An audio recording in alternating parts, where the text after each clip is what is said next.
Hello, welcome to April 2022 monthly beauty favorites and fails. I have a ton of great products to share with you that I've been loving and several fails that just didn't work out for me at all. Welcome back to my channel. Welcome if you're new. I have a lot of products to get through, so I will do my best to be thorough yet concise. So let's go ahead and get into these beauty products that I loved and didn't love in April. I've been loving what I'm wearing on my eyelids today. I was really excited to share it with you, and now I'm wondering if it's going out of stock or if a lot of people like myself grabbed the Sephora charged up long wear eyeshadow during the Sephora sale while the Sephora collection products were 30% off, because only 4 of the 12 shades are in stock. One of those in stock shades is the shade I have on my eyelids today called Energy. It's described as a peach gold shift. I do see a little hint of pink behind it too. It's such a pretty shade for this time of year, and the finish is very flattering. They have both shimmers and metallics, and this doesn't dry down and get crinkly or dry even as the day goes on. Now, one thing I will note is that I find the brush to be very stiff and a little scratchy. So I don't apply it directly with the brush. I swipe the brush on my finger and then just tap the product on my lids with my finger instead. It works perfectly. And then I blend out the edges with a brush, just as I do with any cream or liquid shadow. I do work one lid at a time because they set pretty quickly. This lasts all day, even without a primer in my hot, humid weather here in New Orleans. I've been very impressed with this. Love the shade. Easy to wear, and it lasts all day. I can't ask for more than that, and it's $10. So right now there are 4 shades available, and I'm hoping they're not discontinuing this line because this is a hidden gem.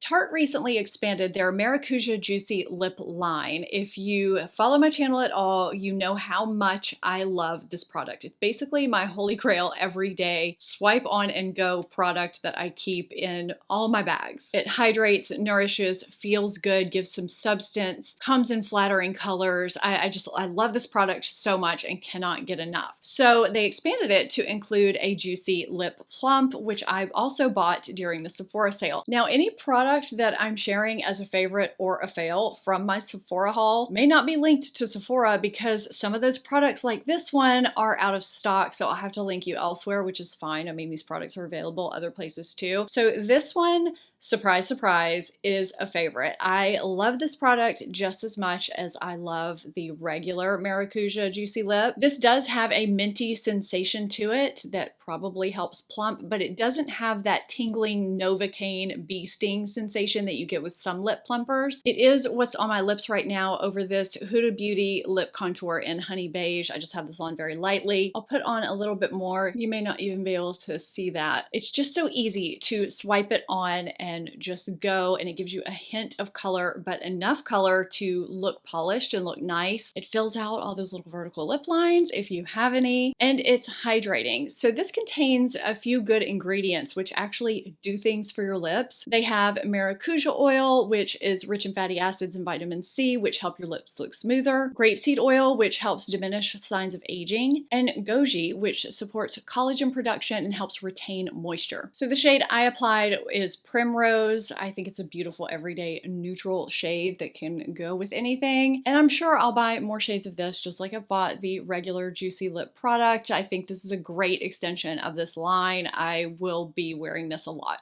So now let's talk about a lip fail for April. I briefly shared my thoughts about this in my Sephora haul. I know many of you don't watch haul videos like you do my favorites and fails, so I wanted to share it here and elaborate on why this was such a fail for me. So this is the Patrick Ta Major Volume Plumping Gloss, and I don't like it at all. I've tried it several times. I even pulled it out of a bag in the dark thinking it was another product, and I was wondering what was wrong with that product, if it had gone rancid, if something was wrong with it, but no, it was this. I feel like you can see how gummy it is when I pull it out of the package. Can you see that? Did you see that little trail of product? That's how it feels on my lips. I don't like that. The shade that I have is Superficial. It's very sheer. I feel like I just don't get much color payoff, which is fine when you're talking about a gloss. You don't necessarily need a lot of color payoff from a gloss, but I don't like the way this feels on my lips. I don't like the way it tastes, the way it smells. smells. I think I described it in my Sephora haul as this weird Novocaine smell. I don't like anything about this gloss. I'd obviously much rather reach for this, one of my City Lips glosses, a Buxom plumping gloss. There are so many other glosses that I think are better than this that plump and flatter. I like Patrick Ta, but this was a big disappointment.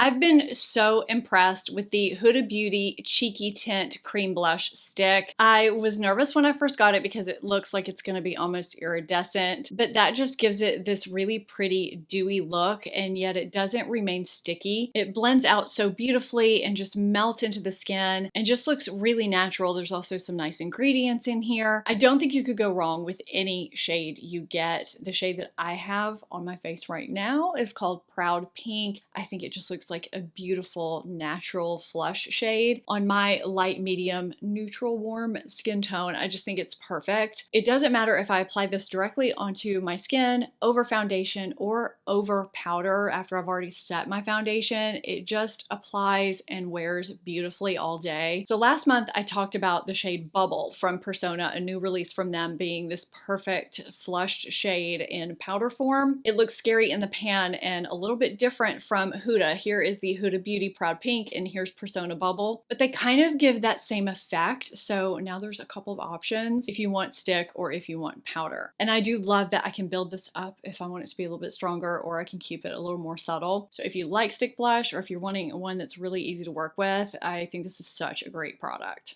I have another blush product to share with you that's very different than the one that I just talked about, and this is actually one of the reasons why I rarely do first impressions. So Laura Mercier just launched the Tinted Moisturizer blushes. The shade that I purchased is called Southbound. These are supposed to give you the skincare power of a moisturizer in blush form. They're supposed to blend out very easily and be weightless and give you a really pretty no makeup kind of flushed natural look. So the first couple of times I tried this, I used it over my naked skin and over a skin tint, just a really light coverage product, and both times it worked really nicely. So then I had a few more shades sent to me in PR, and I decided I was going to do a little swatching thing on TikTok, maybe Instagram Reels, and I started playing around with these a little bit more over different types of foundations, over powders, over powder foundation, and I started struggling a little bit. There were times when I thought it looked really good and blended out, but I would see myself at a different angle and it looked really patchy and blotchy. These set down pretty quickly, so you do have to work with them very, very quickly. If I used a sponge, too much product would get absorbed by the sponge and I wouldn't get enough on my face, but if I used a brush, it would end up a little bit too splotchy. If I used my fingers, it would start to set in an area before I would blend it out in another area. If I used it over powder, it would take off the makeup underneath. It would sometimes do that if I used it over foundation, if I didn't diffuse it out enough first and then apply it. I just really had to play around with these, mess around with them to get them to work way more than any of the other cream, liquid, or stick products that I use in my life. And I hate that because I love Laura Mercier as a brand. Every now and then she comes out with a product that just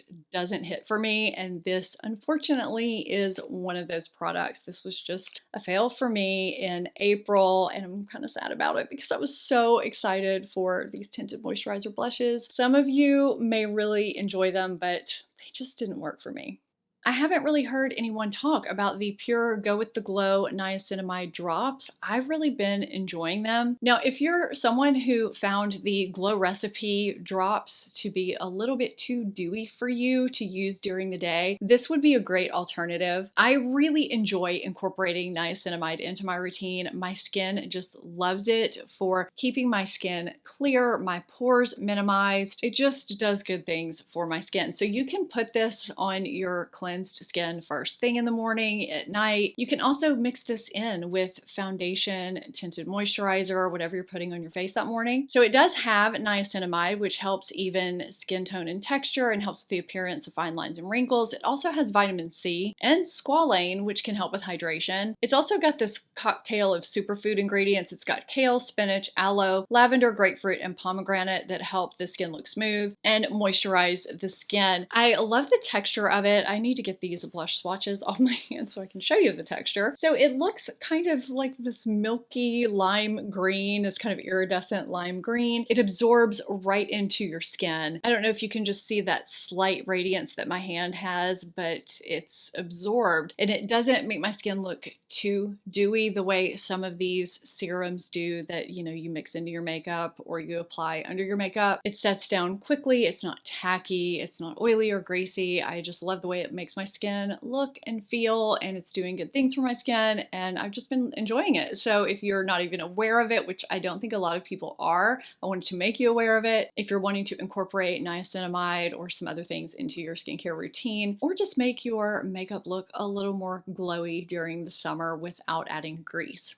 I'm not going to repeat everything I said in my Sephora haul about the Too Faced Born This Way Natural Nudes palette. What I will say is that I've used this very consistently, almost daily since I bought it, and I'm sorry I didn't buy it sooner. I hesitated on it because the reviews are mixed. I also thought some of these shimmers might be a little deeper than what I normally wear on my lid. I'm here to tell you that the quality of both the mattes and the shimmers is fantastic, and even though to me, upon first appearances or second or third or 10th or whatever, how many ever times I looked at this and thought it wouldn't give me a wide range of looks because it kind of looks boring, I can get a wide range of looks with this, and I love all of them. I brought this on my last trip because I had everything I needed in it to get a solid eye look or a one and done eye look. I even lined with it, and it is a slim, kind of compact palette to travel with, especially with everything that you're given inside. If you've been hesitating, you may want to give this a second look. I absolutely adore this palette.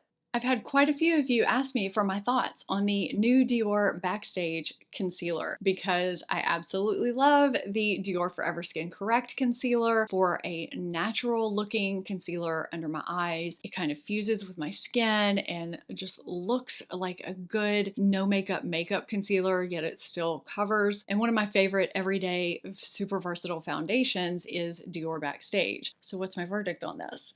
I don't really like it, actually. I thought I would, but I find this not to be nearly as flattering as Dior Forever Skin Correct. As the day goes on, it does make my under eye area look a little bit dry. I also find it sets quicker, and so I have to blend it out pretty quickly or it will start to set down, so it's a little more difficult to work with. Now, I'm still using this somewhat strategically because it's a shade brighter than my Dior Forever Skin Correct. Now, they are both in the shade 2CR, but the shades aren't the same. Dior Forever Skin Correct is more of my face skin color, which when I am concealing on a daily basis, I'll still use it underneath my eyes and keep everything very natural looking because this is just so flattering. It doesn't emphasize my dryness and texture, and it just gives a nice seamless look, especially if I'm not wearing makeup and I just want to cover my dark circles and have everything look nice and natural and not brightened underneath my eye. But because I have under eye hollows that have gotten a little worse the older I've gotten, I will usually, if I'm wearing makeup or just feeling a little bit tired that day, I'll take just a smidge of a brighter concealer right at the hollowest part of my under eye area. That's what I've been doing with this. It's been working just fine there because a lot of my texture is in this area, a lot of my little fine lines. So it's working fine for that.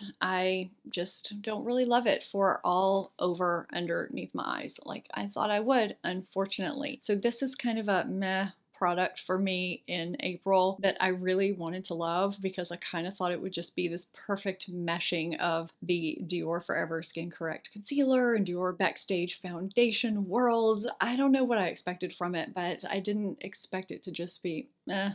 This was a surprise hit for me in April because I don't usually come on here raving about self-tanner. I am kind of lazy, and when it comes to body self-tanners, it takes a lot to impress me. I got this limited edition Saint-Tropez Self-Tan Luxe Whipped Cream Mousse, the Ashley Graham edition. It actually comes in this little tube with a mitt. The mitt even looks kind of luxe. There are a few things that really just make this a hit for me. Number one, it is so easy to use. It kind of almost has this olivey green tone to it, and that's so it won't turn orangey. It seemed really fast. It didn't dry down sticky. It wasn't overly smelly, not any more smelly than other self-tanners, and it gave me a nice beautiful, even self tan. Now, it wasn't the darkest tan I've ever had. If I wanted it to be darker, I would just do it a second night. And you know, the areas that get a little splotchy, your elbows, your knees, down by your feet, your hands, things like that, that didn't happen with this. It was just easy to use, fail proof, and the color it gave was really beautiful. So this was a nice hit and a perfect in time for summer.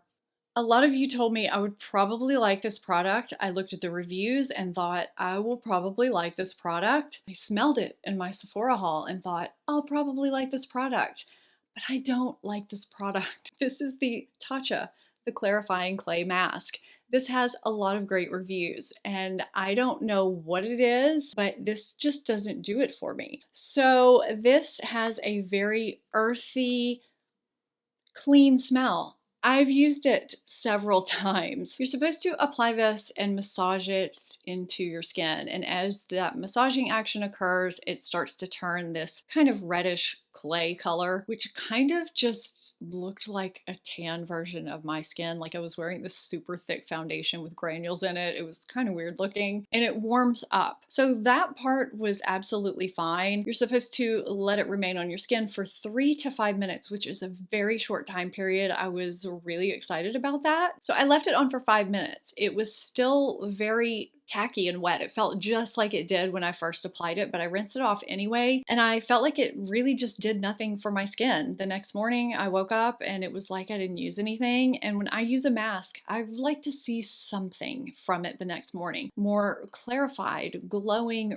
radiant skin, smoother skin, something, and I just didn't get anything. So I waited a few more days because you know you don't want to use masks too many days in a row. I used it again and I left it on for 10 minutes. And same thing, it still never really dried down, but I rinsed it off. And again, I felt like I got nothing from it. So the next time I left it on for like 20 minutes and it still did not fully dry down. So at this point, I'm starting to wonder if this is a mask that it just won't dry down if your environment is somewhat humid. You know how Sephora has that Q&A section? I've read the questions, I've looked in the reviews to see if this is supposed to fully dry down, and I can't figure it out. Either way, I've waited various amounts of time. It never fully dries down for me, and I just don't see anything from it that's truly noteworthy. When I come on here and I talk about my favorite masks, of course my Origins Rose Clay mask comes to mind immediately. I can always tell you the next morning I woke up and my skin just looked and felt so much better and smoother and brighter and more radiant, and I fully expected to get that from this.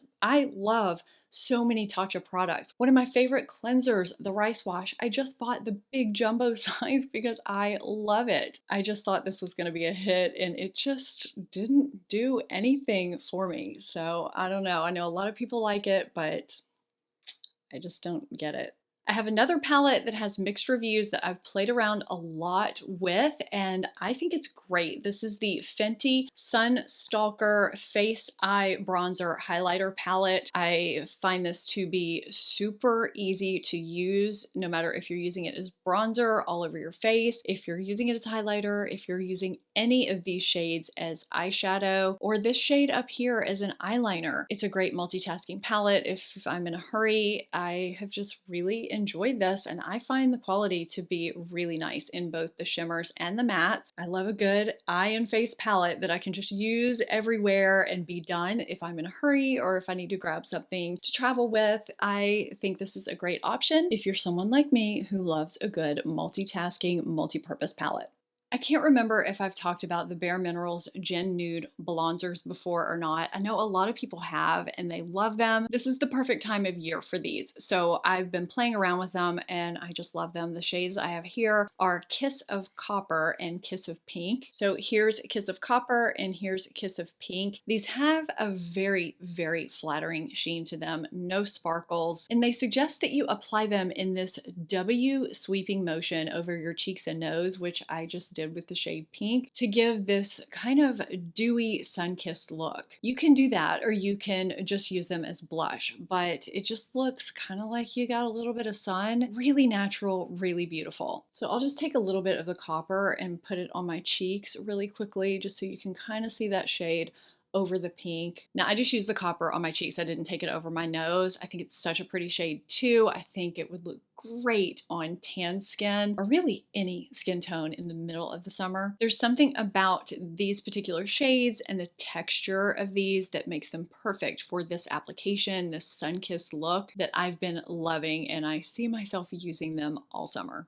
I enjoy having a face self-tanning product because my face never gets as tan as my body does. I mean, I use sunscreen all summer long everywhere and things just get tan. It just happens, but my face always stays a little bit paler. So I picked up the Isle of Paradise Night Glow and Day Dew Self-Tan Face Mists. I wasn't sure why they had one for day and one for night, how these were different. I finally clarified that. So let's start with Day Dew. It's supposed to help with redness, dullness, and with pores. It has vitamin C to brighten the skin, rosemary leaf oil, which is an antioxidant, cocoa seed oil to help protect against blue light. Now, you need to shake both of these up a lot to activate them. I cannot emphasize that enough. Now, I did not like Day Dew. These both have a very, very fine mist, so you don't really feel them much when you spray them, and the pigment, if you will, the self-tan, it does apply very evenly. You don't need to pat it or anything like that. But I found I looked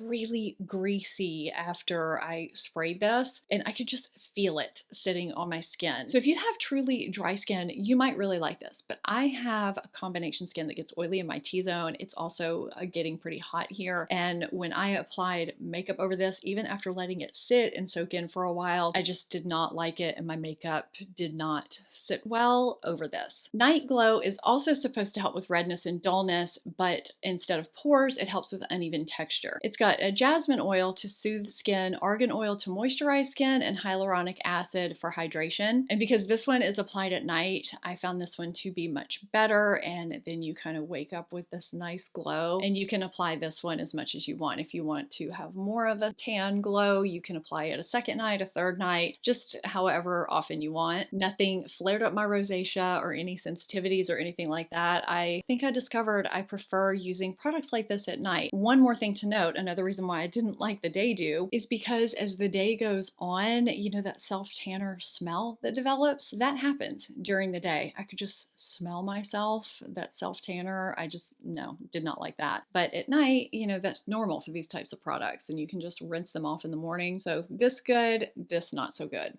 I just pulled my necklaces off so I could show you the adapter that I've been using when I wear layered necklaces. If I wear 2 or 3 at a time. I had one from Amazon before that was similar. I mean, it looked almost identical, but it didn't stay as secure. You can use it with 2 or 3 necklaces. I've been wearing it with just 2 a lot lately. You just slide the 2 ends into one another and your necklaces stay tangle free. This is from Miranda Fry, and I can't live without it at this point. I just swear by it for any layering that I'm doing. I have a couple of other things from Miranda Fry that I got in April that I've been loving. The earrings that I'm wearing, I can't stop wearing them. I think they're such a great twist on a traditional hoop. I love jewelry that has a little bit of a twist to it, like this necklace as well. It's just a little bit more modern than my traditional round necklace that I have. It's kind of similar, but I love the linear shape. Now, I've worn this Starburst pendant, I don't know, for a long time now, off and on, but I had a longer chain for it. So I just got a more delicate chain that adjusts to, I think, 3 different lengths, but it's a little bit shorter than my last one. So I've really been enjoying this chain and wearing different pendants on it. I have a code for 10% for you in my description box, along with the links for all the products in this video. So if you're on mobile, just tap the title of the video and the description box drops down. For some reason, it's just not evident how to get to the description box when you're on mobile like it used to be. I think they changed something. So these little threaders are delicate yet different than something you see every day. I've been loving these. And then these Huggies are just so cute and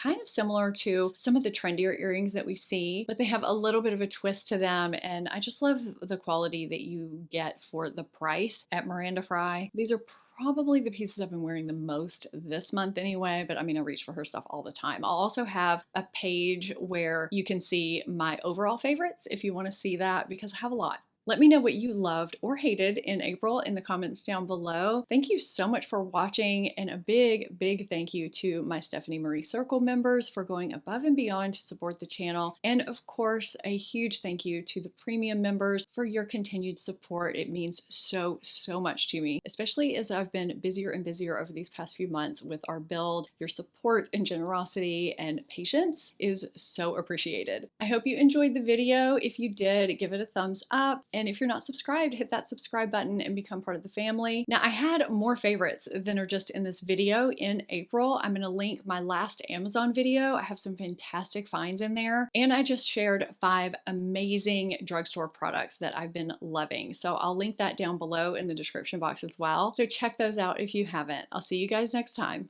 Bye.